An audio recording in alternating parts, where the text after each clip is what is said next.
नमस्कार दोस्तों। नोकिया याद है आपको? 2007 में नोकिया का 40% मार्केट शेयर था। हर 100 में से 40 फ़ोन नोकिया के थे मार्केट में। नवंबर 2007 में नोकिया के एक शेयर की प्राइस $40 की थी, जो आज सिर्फ $6 की रह गई है। और 2007 में एप्पल का आईफोन बस लॉन्च हुआ ही था। फिर भी अगर किसी ने नवंबर 2007 में एप्पल के शेयर में 1 लाख रुपए इन्वेस्ट किए होते तो वो आज 25 लाख रुपए हो गए होते।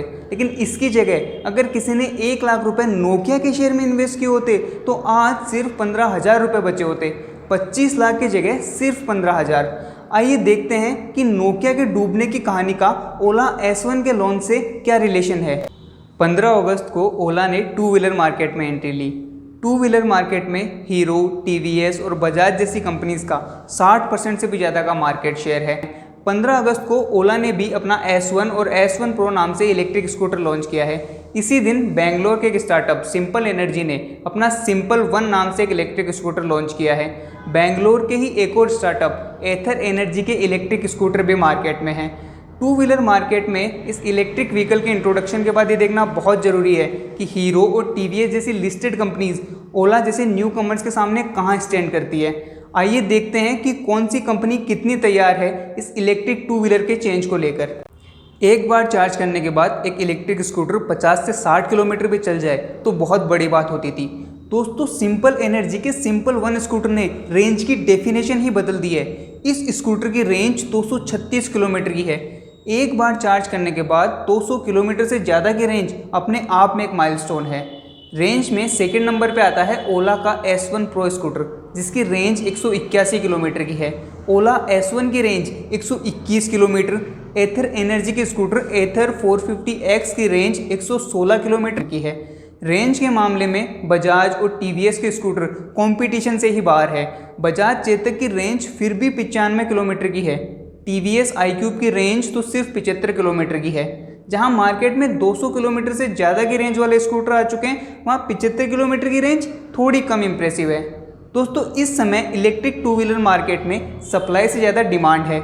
आइए देखते हैं कि कौन सी कंपनी इस डिमांड को फुलफिल करने के लिए तैयार है। ओला के लिए बुकिंग ओपन होने के 24 घंटे के अंदर ही 1 लाख स्कूटर्स की बुकिंग आ गई। दोस्तों, ओला प्रोडक्शन कैपेसिटी में बाकी कंपनीज से मीलों आगे है। ओला के पास एक साल के 10 लाख स्कूटर बनाने की कैपेसिटी है और ओला की फैसिलिटी पूरी तरह से डेवलप होने के बाद ओला एक साल के 1 करोड़ स्कूटर्स बना पाएगा। बाकी कंपनीज की बात करें तो सिंपल एनर्जी एक साल के 10 लाख स्कूटर बनाने की कैपेसिटी डेवलप कर रहा है। बजाज चेतक की एक साल की 60,000 और टीवीएस iQube की एक साल की 1,20,000 स्कूटर बनाने की कैपेसिटी है। एथर एनर्जी के पास भी साल के 1,10,400 स्कूटर्स बनाने की कैपेसिटी है। दोस्तों, ओला की 1 करोड़ की कैपेसिटी कंपनी के लिए कितनी सही और कितनी गलत, ये डिपेंड करता है ओला की सक्सेस पे और उस सक्सेस से आने वाली डिमांड पे। लेकिन अगर ओला की कैपेसिटी के अकॉर्डिंग डिमांड आती है तो ये देखना इंटरेस्टिंग होगा कि बाकी कंपनीज अपनी प्रोडक्शन कैपेसिटी को कितना जल्दी बढ़ा पाते हैं। दोस्तों, अब एक स्कूटर के सबसे अट्रैक्टिव फीचर की बात करते हैं। 9-10 साल पहले मेरे पास एक इलेक्ट्रिक स्कूटर था जिसकी maximum speed 25 kilometre per hour की थी। लेकिन आज हम जिन स्कूटर्स की बात कर रहे हैं उनकी स्पीड तो पेट्रोल वाले स्कूटर्स को भी कंपटीशन देती है। अगर लिस्टेड कंपनीज की बात करें तो बजाज चेतक की स्पीड 70 और टीवीएस iQube की स्पीड 78 किलोमीटर पर आवर की है। दोस्तों, स्टार्टअप कंपनीज तो इन सालों पुरानी कंपनीज से भी आगे है। एथर 450X की स्पीड 80 किलोमीटर, सिंपल वन की स्पीड 105 किलोमीटर और ओला S1 प्रो की स्पीड तो 115 किलोमीटर पर आवर की है।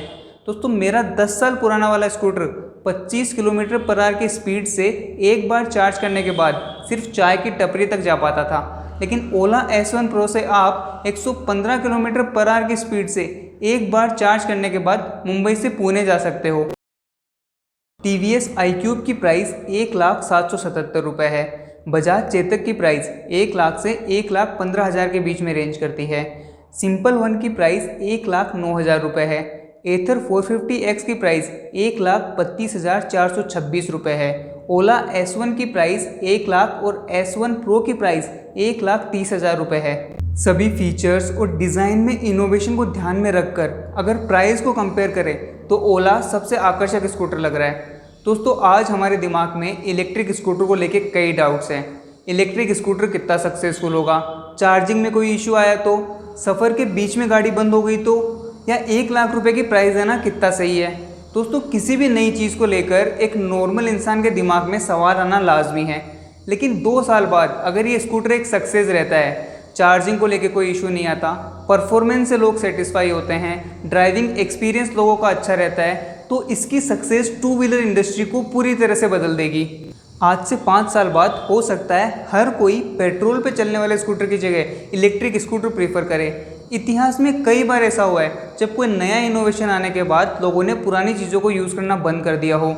डिजिटल कैमरा आने के बाद भी कोडेक फिल्म वाले कैमरा बनाता रहा और 2012 में कंपनी बैंकरप्ट हो गई। टच स्क्रीन फ़ोन आने के बाद भी ब्लैकबेरी कीपैड वाले फ़ोन बनाता रहा और आज कंपनी गटर में है। दोस्तों वीडियो के स्टार्ट में हमने नोकिया की बात की थी, क्या जो नोकिया के साथ हुआ वो हीरो और टीवीएस के साथ भी हो सकता है? आइए समझते हैं। एंड्रॉयड के आने के बाद जहां सैमसंग जैसी कंपनी सॉफ्टवेयर पे ज़्यादा फोकस कर रही थी, वहीं नोकिया ने इंटरनेट और डेटा के इम्पोर्टेंस को समय रहते नहीं समझा और अपना फोकस हार्डवेयर पे रखा। दोस्तों कोडेक, ब्लैकबेरी और नोकिया जैसी कंपनीज ये समय रहते समझ ही नहीं पाए कि चेंज कितना जल्दी और कितना तेज़ी से आ सकता है। दोस्तों टू व्हीलर इंडस्ट्री में आया ये चेंज कितना बड़ा हो सकता है, कितना जल्दी और कितना तेज़ी से आ सकता है। जो कंपनीज इसे समय रहते नहीं समझ पाएगी, उनका हाल भी अगर नोकिया जैसा हो जाए तो कोई आश्चर्य की बात नहीं होगी। लेकिन इस पे कुछ मार्केट एनालिस्ट का ये भी आर्ग्यूमेंट है कि हीरो, टीवीएस और बजाज जैसी कंपनीज अपने मार्केट के नॉलेज और पहले से स्टेब्लिश सप्लाई चेन की वजह से इलेक्ट्रिक व्हीकल के प्रोडक्शन में कभी भी आ सकते हैं। इन कंपनीज का मार्केट शेयर ऑलरेडी 60% से ज़्यादा है।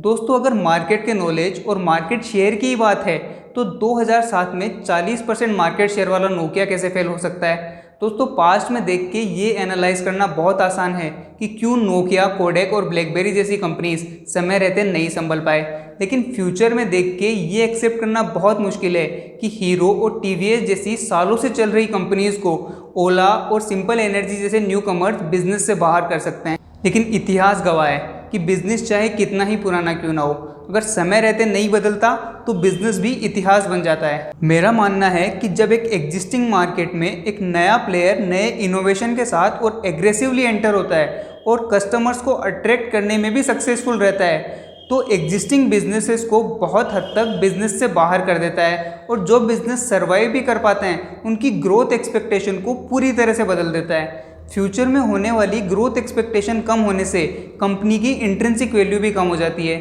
जिसका इफेक्ट इवेंचुअली उस कंपनी के शेयर प्राइस पे देखने को मिलता है। ये हमने रिसेंटली जियो के आने के बाद वोडाफोन आइडिया के शेयर प्राइस पे और ओटीटी प्लेटफॉर्म्स के आने के बाद डिश टीवी के शेयर प्राइस पे भी देखा है। आने वाले सालों में इलेक्ट्रिक टू व्हीलर के स्पेस में क्या होता है, कौन सी कंपनी विनर इमर्ज होती है, कौन सी कंपनी लूजर रहती है, ये देखना बहुत इंटरेस्टिंग होगा।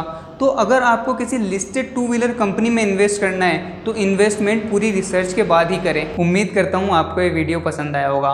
इंट्रिंसिक वैल्यू सीरीज़ का अगला वीडियो जल्दी ही आने वाला है। बिजनेस वर्ल्ड की रेगुलर अपडेट्स के लिए चैनल को सब्सक्राइब करें। धन्यवाद।